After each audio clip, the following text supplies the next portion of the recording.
One of the things that is very important and critical for us to understand as a people is the importance of nationality and nationhood. And those things cover 4 points that are very key as it relates to nationality and nationhood.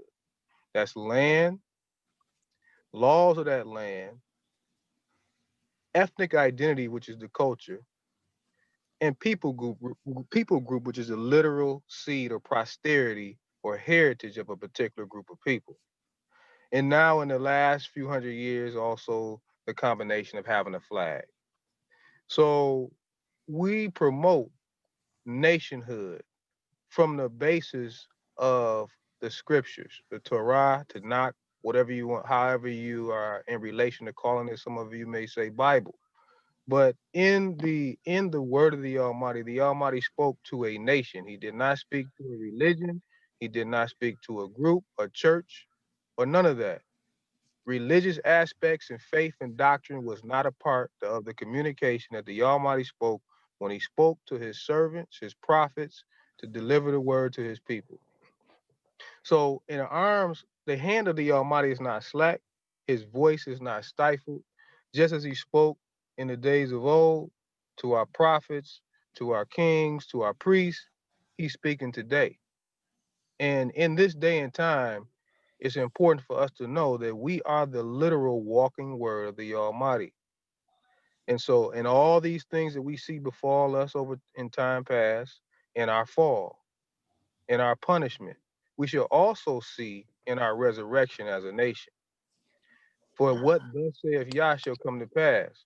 Now, in relation to the exemption form, we know that the powers that be out here have come out with vaccinations over a host of years, whether it has been flu vaccinations or a host of other vaccinations. And here recently, the stir is about the vaccination that is coming up dealing with the COVID-19 or coronavirus.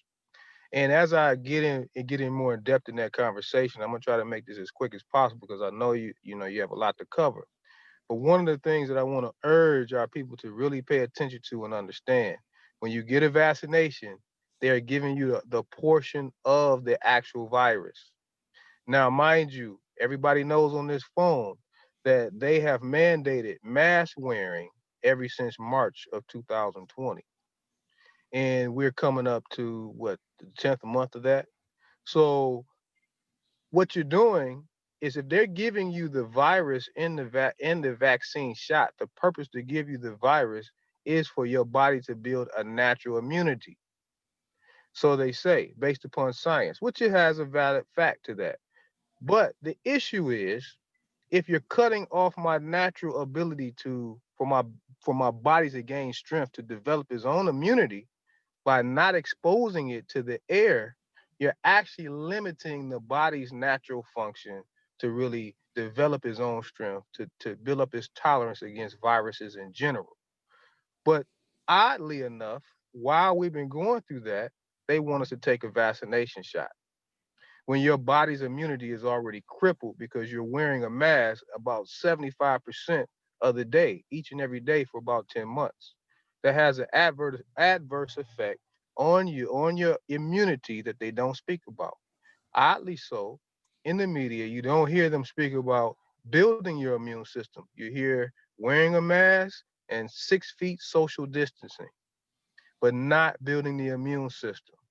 So the letter of exemption for mandatory vaccinations was put together, and I'm going to say by the will of the Almighty for our people, so that we have a way to combat this forced obligation. And if you read the letter, it is also it has several laws within their law that they have to honor. The First Amendment, Public Act, the law that they reference to infringing on upon one's civil rights is also in there as well. Title 42, 1983, and that what that does is limit the any governmental agency of infringing on those rights. But all of those are predicated and given its power based upon this country's First Amendment. So in anything, we're in this day and age, we're not playing checkers, we're playing chess. So you deal with the cards and you deal the pieces that are on the table that will be most beneficial for you. So in this particular situation, we're pushing back to them the First Amendment right. As it stands right now, they cannot infringe on one's First Amendment right. So you have every right to exempt yourself from vaccination. All right. All praise, hallelujah. So when with that being said, we have every right to exempt ourselves from being vaccinated. The and everybody can do that individually. But think about what you do individually. This system carries a big stick. They can be wrong as two left shoes. And if you're standing out there individually, they can still infringe upon your rights. And here's why. Because contrary to what this nation was established as a republic, which means all for one and one for all, it practices as a democracy, which means that the if you have 10 people and 2 people want to go left and 8 people want to go right, majority will rule. That means that they will take the rule of the majority to step on their own laws in that type of situation.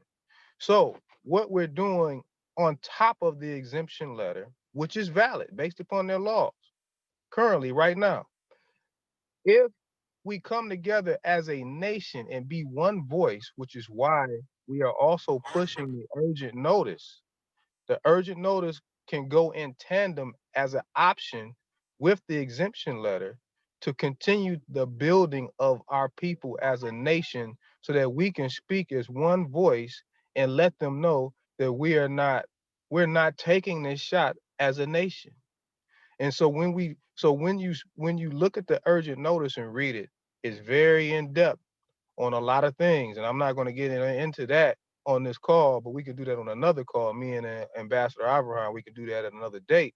But it's for you, in short, to self-identify with your nation, and so that your nation can speak on your behalf and have the power and backing of the Almighty, also the power and backing of his people as a nation to speak thoroughly and concisely as we address the many forms of government throughout the earth. So I encourage everyone to read wholeheartedly the exemption form, the urgent notice, the attachment, and if you have any questions, please reach out to me. My information is on the website. Ambassador Abraham is on there, and also Ema Hadora. You can contact us with your individual questions or your group questions, and we will answer them and give you all the supporting information that you need.